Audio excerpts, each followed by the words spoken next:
स्वागत है मेरे इस यूट्यूब चैनल में कुमार नगेश शो। जैसे कि हम लोग रिश्तों पे बात कर रहे हैं, तो पहला जो रिश्तों का एपिसोड था उसमें मैंने कुछ बिंदु छेड़े। तो बिना देर किए हुए अब इस टॉपिक को आगे बढ़ाते हैं। आज का जो एपिसोड है वो ये है कि पहला रिश्ता इंसान का, मानव का है क्या, और एक आखिरी रिश्ता उसका है क्या। देखिए, सबको ये पता है कि पहला रिश्ता इंसान का माँ का है, माँ से रिश्ता पहला जुड़ा। पर मेरी इसके आगे की एक रिसर्च है, और यकीन मानिए दोस्तों, अगर किसी ने माँ का रिश्ता समझ लिया, जो मेरा प्रयास रहेगा,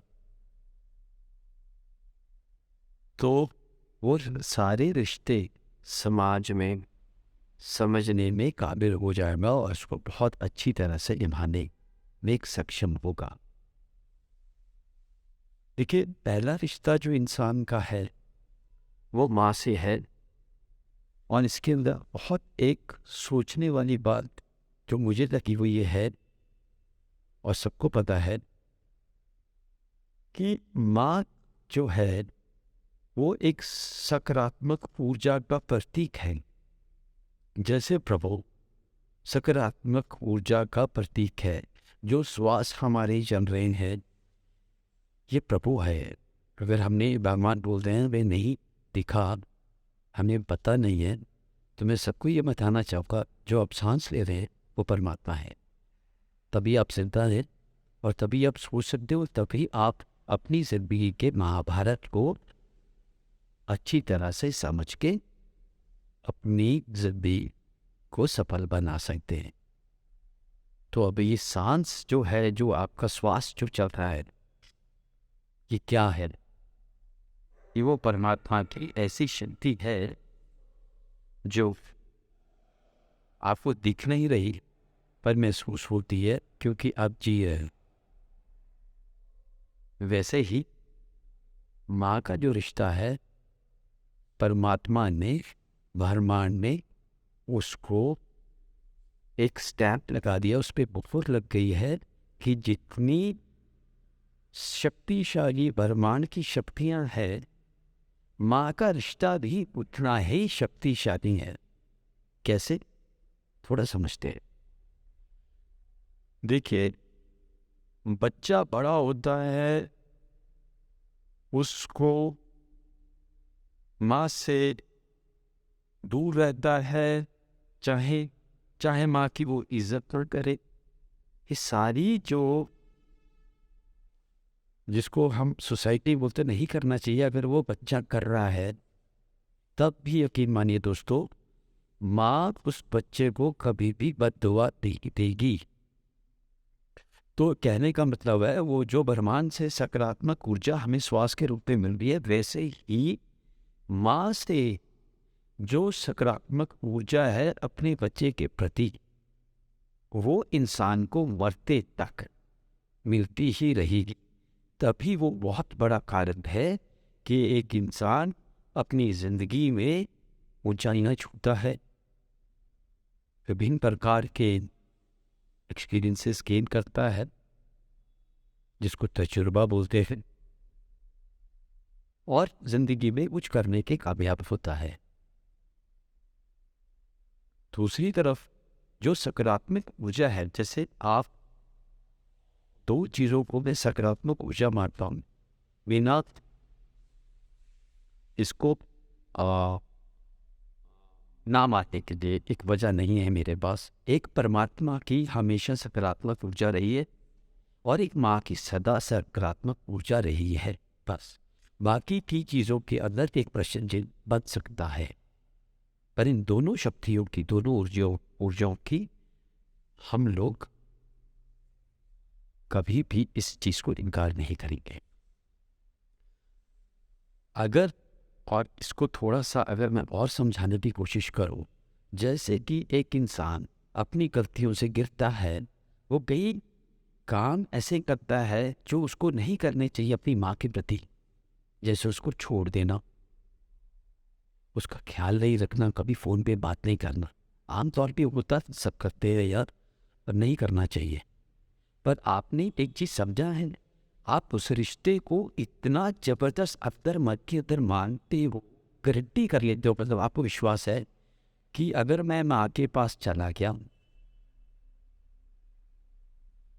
और आपका अगर मन भरा है, आपने उस माँ के चरण छुए और हक कर लिया, जब भी मार ले, तो ये सारी की सारी जो है माँ एक तब आपको माफ़ कर देगी। ये क्या है? देखिए, समझने वाली बात है। तो आपको अंदर विश्वास है माँ के अंदर, और माँ का आप ख्याल नहीं रख रहे, और फिर भी माँ को हमेशा सकारात्मक ऊर्जा दे रही है। तो आज का मेरा आपको, हमेशा मैंने प्रॉमिस किया है कि हर एपिसोड में आपको एक टिप दूंगा, उसकी चाबी दूंगा, 100 बात की एक बात। तो दोस्तों, अगर माँ का रिश्ता किसी ने समझ लिया, जो मैं आज कोशिश करूँगा समझाने की, तो यकीन मानिए आपको सारे रिश्ते समझ में आना शुरू हो जाएंगे और वो आपको रिश्ते बहुत आसान लगेंगे। उदाहरण के तौर पे हम लोग एक समझते हैं। देखिए, माँ का के अलावा भी कई रूप हैं। पहले माँ किसी की पुत्री बनी, फिर किसी की धर्मपत्नी बनी, किसी की बहू बनी और माँ बनी। जब वो माँ बनी तो अपने बच्चे के लिए बड़ी प्रकृति से, अगर आप ये कभी समझा है आपने, मुझे कभी ये ख्याल आता है कि वो क्या चीज़ है जब बच्चा एक साल के अंदर अंदर, जिसको कोई समझ नहीं है, जिसको कोई ज्ञान नहीं है, और उसके घर के अंदर उस बच्चे, जहाँ पे बच्चा है, वहाँ के कितने प्राणी हैं, उसके माँ, उसका बाप है, पिताजी हैं, उसकी बहन है, उसका भाई है, और करीब रिश्तेदार है, कोई भी आते हैं, उनको सबको पहचानता है। पर जब बच्चे को भूख लगती है तो माँ के पास जाता है, और सबसे ज़्यादा सोने के टाइम पे, जब उसको नींद आती है और वो नींद लेना नहीं चाह रहा, तब वो वहाँ आंचल ढूंढता है। उसको किसी ने ही सिखाया दुष्ट। ये प्रकृति का माँ को उसका आशीर्वाद है, क्योंकि वो जननी है। अब जो जननी है वो सबसे बड़ा रिश्ता है। अगर माँ के रिश्ते को और समझ सा है कोई, या उसको समझने की कोशिश करेगा, तो मैं आपको वादा करता हूँ, आपको सारे रिश्ते बड़े आसानी से समझ में आ जाएंगे। माँ के साथ एक बच्चे की जो कनेक्शन है, कनेक्टिविटी है, जो वो परमात्मा ने सिर्फ केवल माँ को दी है, ये समझने की जरूरत है।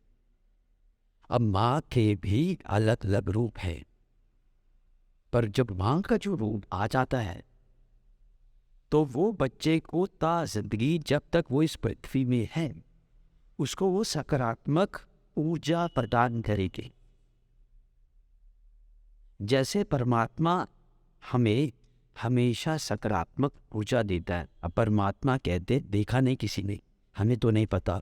ये दोस्तों, जो श्वास चल रहा है हमारा, ये परमात्मा है कि हम देख सकते हैं, हम महसूस कर सकते हैं, हम अपना कार्य कर सकते हैं। अगर श्वास बंद हो गया तो हमें इस लोक को छोड़ के किसी और लोक पे जाना पड़ेगा। तो जो ये समझते हैं कि परमात्मा देखा नहीं, दोस्तों अपने श्वास को देखो। तभी ध्यान में सबसे बड़ा जो बात कही गई है, अपनी श्वास में केंद्रित करो, अपने श्वास को समझो। क्यों समझो? परमात्मा तभी समझ में आएगा तो वैसे ही माँ समझ में आएगी। माँ को समझने के लिए वो सारी की सारी बिंदु उसी में है, माँ में ही है। माँ दुर्गा बन जाएगी उस बच्चे को। आप उसको, अगर माँ को ही समझ में आ जाए कि मेरे बच्चे को खतरा है, तो उस माँ का रूप देखिए, वो किसी को नहीं बख्शेगी। उस टाइम वो किसी के साथ भी समझौता नहीं करेगी। और मज़े की बात, आपने देखा होगा, उस टाइम पे सारी एनर्जी, जितने रिश्तेदार हैं, हस्बैंड है, कोई भी है, उनको शांत होना पड़ेगा, क्योंकि वो ब्रह्मांड से ऐसी ऊर्जा लेके आई। वो रिश्ता जो है बहुत बहुत ही प्योर है, बेशक पवित्र है, बहुत ऊंचे स्तर का है। दोस्तों, समय ज़्यादा नहीं लूँगा, इसको समझने की कोशिश करना कि वो क्या शक्ति है, वो जो सकारात्मक ऊर्जा है, अगर आपने वो समझ लिया तो क्रमशः आप सारे रिश्तों को समझने के लिए सक्षम होंगे, उसको निभाने के लिए सक्षम होंगे और अपनी ज़िंदगी खुशहाल बना पाएंगे। और आखिरी रिश्ता जैसे श्वास का है, परमात्मा से है हमारा। तो कृपया ये याद रखिए, पहला रिश्ता माँ से है, पर माँ का रिश्ता वो प्रकृति से जुड़ गया है, जिससे सकारात्मक ऊर्जा का स्रोत बहता है, जैसे परमात्मा से बहता है। तो वो रिश्ते को थोड़ा गहर से समझिए और आनंद लीजिए। इसका विषय महत्वपूर्ण है, कभी आगे बात करेंगे। धन्यवाद दोस्त। Thank you so much.